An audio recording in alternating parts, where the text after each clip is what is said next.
They laughed at him when he walked into the room, a worn-out hoodie, thrift store shoes, and a fire in his eyes that most mistook for desperation. At 17, David Parker was labeled the poor kid.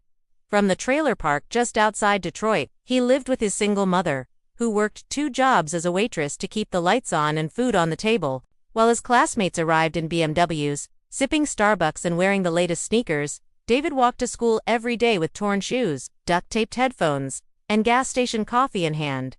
David didn't talk about investors or product launches. The true power of money is not in material things. We're here to bring you more powerful stories like this. Stories that remind you that success isn't reserved for the lucky, but for the fearless dreamers who never give up, but in creating meaning, in healing wounds, and in turning every no into a bigger yes. He showed the world that you don't have to be born into wealth to create it.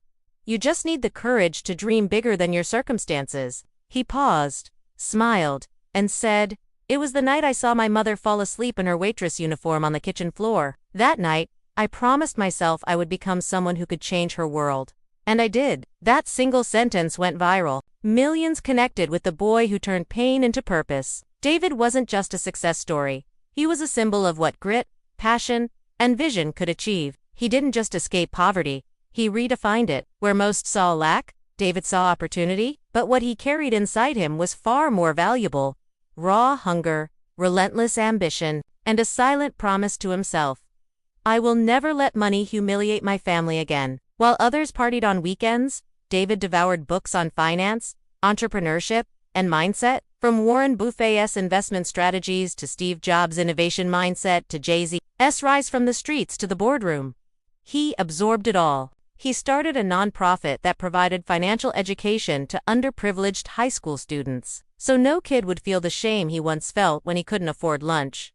He spoke at conferences, not about getting rich, but about building resilience. "Money doesn't change who you are," he said. "It reveals who you've been all along." At 30, David's net worth crossed $40 million. But he still drove his old Ford some days, ate at the same diner his mom used to work at, and donated millions behind the scenes. The media called him a genius, but David always remembered those silent nights when no one believed in him but himself. At night, using a broken-down laptop donated by his math teacher, he taught himself coding, business skills, and artificial intelligence. His first app failed miserably. His second never made it out of testing, but his third, a smart AI budgeting tool for low-income families, began to gain traction in online communities. By the age of 22, venture capitalists were knocking. From boardrooms in Silicon Valley to podcasts on financial literacy, David became a name to know. He wore tailored suits now, but never let go of the hoodie that reminded him where he started. He bought his mother a home. Cash. Yet for David, success wasn't just about money, it was about meaning. One day, a journalist asked him during a live interview, "What was the real turning point in your life?" And in the end, David proved to the world that money isn't just about what you buy.